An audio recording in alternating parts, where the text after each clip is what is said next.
현재 기준으로 최소 투자금이 얼마라고 생각하세요? 금융치료라고 어떤 상처가 있어도 돈이 돈을 있으면. 받으면 다 치료가 됩니다. 지금 1억이 있다면 어떤 투자를 하실 것 같아요? 1억이 있다면? 안녕하세요. 찌토크의 두 번째 게스트는 바로 경장이님이십니다. 반갑습니다. 반갑습니다. 650만 원에서 지금 총 자산이 20억까지 네. 늘리게 됐다고 하셨는데 맞아요. 이렇게 자산을 네. 크게 늘려줬던 남들보다 네. 다른 경장이님만의 습관 같은 게 있을까요?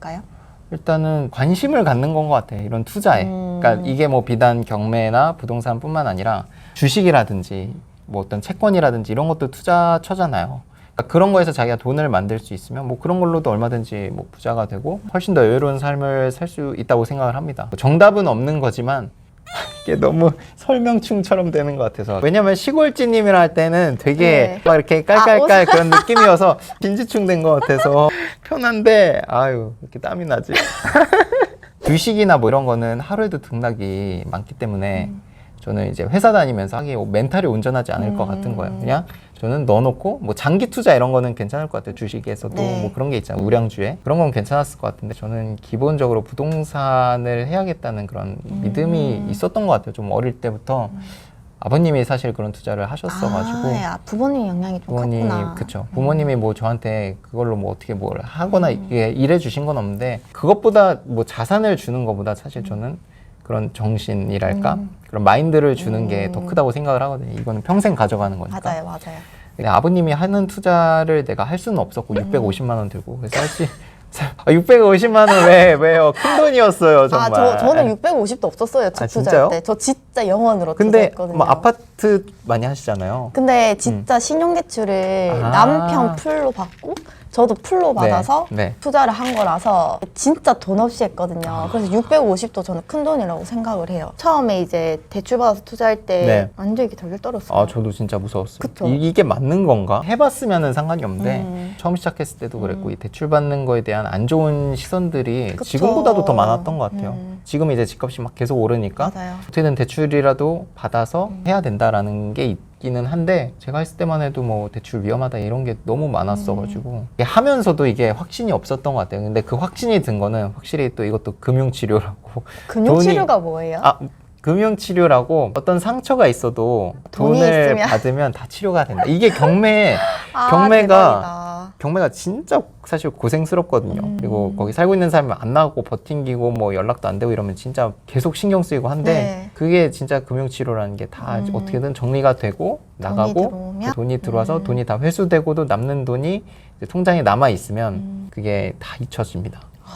그러면 네. 지금 1억이 있다면 어떤 투자를 하실 것 같아요? 1억이 있다면? 사실 정말 1억이 현금으로 있다면 그냥 아파트를 가겠죠. 아파트를 어떤 식으로 살 것 같아요? 경매 아니면 일반 투자? 지금 상황이라면 경매는 사실 크게 메리트는 없는 것 같아요. 지금 경매 아파트 낙찰되는 거 보면 거의 다 시세대로 받아가긴 하거든요. 그래요? 지금같이 이제 시세가 계속 올라가는 시점에서는 빨리 들어가야 되는 사람에게는 오히려 나와 있는 매물을 취득하는 게 더 나을 수도 있다는 생각입니다. 그러면 1억은 이제 일반 그냥 투자로 가는 게 좋고 네. 이제 얼마부터 이제 경매로 가는 게 좋다고 생각해요? 사실 1억이 큰 금액이기 때문에 아파트라고 말씀을 드린 거고 1억 이하에 뭐 5천만 원 정도? 그 정도 선이면 이제 아파트 사실 갭 투자라든지 이런 건 금액대가 더 커질 수 있기 때문에 좀 어렵고 저는 5천만 원 정도면 이제 경매로 조금 자산을 불려 나가고 그러다가 이제 뭐 전세가가 오르고 그런 걸 회수하면서 1억이라는 현금이 생겼을 때는 대한민국 거의 모든 국민들이 선호하는 아파트에 일반 투자로 가는 게 낫지 않나. 물론 이제 하락장이나 이런 때에서는 경매로 아파트 이제 낙찰 받는 것도 괜찮은데 상승장에서는 사실 너무 다 많이 들어와서 크게 메리트는 없는 것 같아요. 그럼 퇴근 시간이랑 주말 시간을 어떻게 활용하셨나요? 퇴근 시간에는 보통 임장을 가거나 그러지는 않았어요. 부동산 이제 경매라는 것도 물건을 보러 가야 되는데 그거는 보통 토요일 낮 시간에 왜냐면 낮 시간에 가야 그 사람들이랑 얘기도 하고 하는데 저녁 시간에 가면 이게 되게 좀 방어적으로 되니까 이게 맞아요. 안 되더라고요. 부동산도 이제 예. 빨리 문 닫는 데도 그렇죠. 있고. 그렇죠. 저는 평일 이제 퇴근하고 나서는 주로 물건 검색이나 전화 조사 이런 거를 위주로 원격으로 할 수 있는 걸 했고, 이제 진짜 가는 거는 그 한 주에 그냥 물건 조사한 거를 세팅을 해서 계획을 잡아서 토요일 하루를 풀로 이제 임장 날로 잡아가지고 토요일에 이제 공인중개사들도 하니까 그렇게 해서 조사를 했었습니다. 안 힘드셨어요? 사실 이게 정말 제가 생각하는 힘든 거는 꿈과 네. 미래가 없는 게 정말 힘들다고 생각하는데 맞아.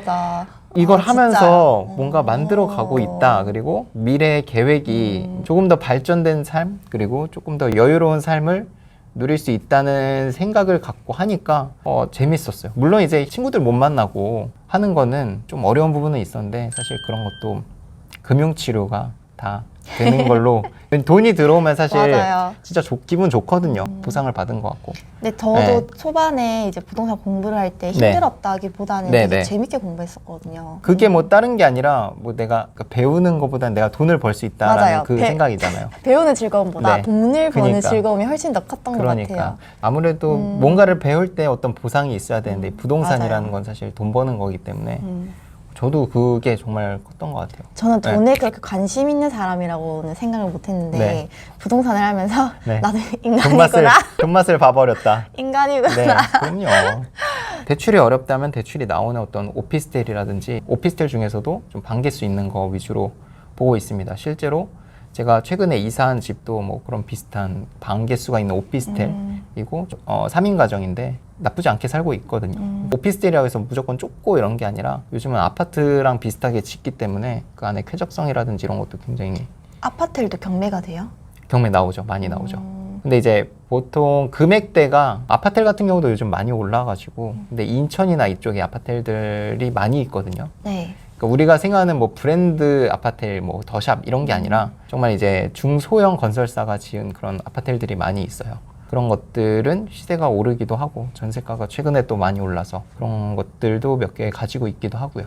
정장희님이 네. 생각하는 지금 네. 기준으로 현재 기준으로 최소 투자금이 얼마라고 생각하세요? 저는 과거에도 그랬고 지금도 3천만 원이라고 말씀은 드려요. 근데 확실히 과거보다 볼 수 있는 물건이 많이 줄긴 했죠. 그렇다고 이게 안 된다 그게 아니라 3천만 원이면 사실 지금 다주택자들한테 아파트 투자는 어렵잖아요. 왜냐면 취득세 중과라든지 이런 게 있으니까. 근데 뭐 경매로 하면은 뭐 공시지가 1억 이하의 뭐 취득세 1.1% 그런 거를 보실 수도 있고, 대출이 요즘은 또 신탁 대출이라고 하는 상품이 있거든요. 네. 그게 방패이 공제가 없기 때문에 대출이 뭐 경매로 이제 싸게 받으면 대출이 90%까지 나오는 게 있어요. 신탁 대출로 네. 90%까지 받을 네. 수 있다는 거죠. 그렇죠. 지역에 상관없이. 상관없이. 이율은요? 이율은 뭐 4점 중반이라고는 알고 있어요. 이제 저희 하시는 분들이 요즘은 월세보다는 전세로 두시기 때문에 이거 대출을 또 갚을 거니까 이율은 크게 신경을 쓰지는 않으시는 것 같아요. 3천만 원이 네. 순수 투자금인 거죠. 그렇죠. 근데 거기에 플러스 뭐 신용대출이나 이런 걸 잠깐 끌어올 수 있으면 더 많은 물건을 볼 수 있긴 하죠. 그러면 한 3억짜리를 살 수 있는 거예요? 경매로 3천만 원이면 감정가 1억 5천, 1억 6천 이하를 보시고 그러면 감정가보다 싸게 받을 거잖아요. 네. 그러면 뭐 낙찰을 1억 3천이나 4천 정도 받고 그다음에 대출 뭐 80에서 90% 받으면 얼추 3천만 원으로 취득세까지 취득세 세금 그쵸. 다 포함해야 되니까. 오피스텔은 취득세가 또 4.6% 법무비까지 하면 5% 아이고, 보거든요. 비싸다. 네. 그러니까 그거 빼고 나머지 10%에서 20%는 내 돈으로 내야 되니까 3천만 원 정도 딱 되더라고요. 지금도 대출은 풀로 받고 계신 거예요?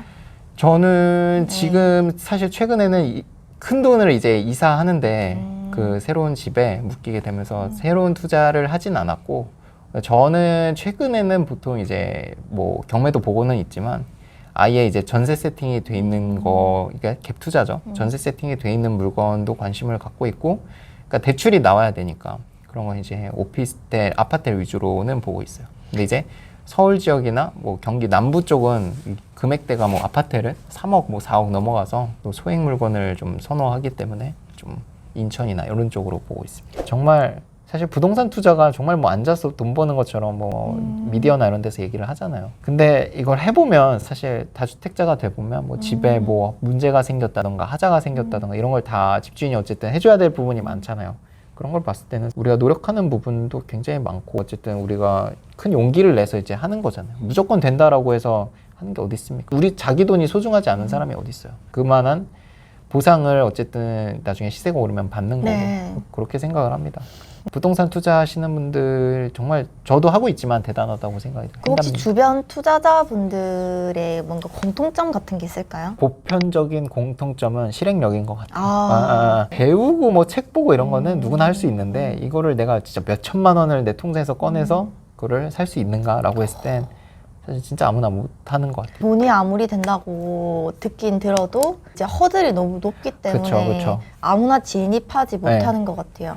그런 게 있죠. 그리고 사실 주식이나 코인이 쉬운 게 그냥 소액으로 시작할 수 있는데 부동산이라는 것 자체가 기본 몇 천만 원이 들어가는 맞아요, 거라 맞아요. 마인드라든지 그런 믿음이 크지 않으면 정말 쉽지는 않은 것 같고 당연히 뭐 나중에 시세가 무조건 오르는 건 또 아니니까 떨어졌을 때도 그걸 내가 감수할 만한 그런 마인드가 있느냐도 중요한 것 같아요. 그러니까 그게 다 되면 이제 투자를 할 수 있는 거고 그래서 저는 진짜 그 큰 틀을 네. 깨주는 사람의 맞아. 역할이 진짜 중요한 것 같아요. 관심을 갖고 배우는 거는 사실 이거는 어떻게 보면 우리가 어렸을 때부터 학교 공부를 해도 네. 수업을 들으면서 자랐기 때문에 이건 되게 편해요. 네. 근데 내가 가서 뭔가를 찾아서 해야 된다던가 이런 행동이 사실 되게 어려운 것 같은데 저는 그거를 했던 것 같아요. 근데 그거를 그냥 뭐 한 게 아니라 좀 유명하신 분들의 유튜브 영상이라든지 책에 그 사람들의 그런 속마음이라든지 이런 걸 알 수 있잖아요. 그런 걸로 용기를 얻어서 좀 실행을 계속 했던 것 같고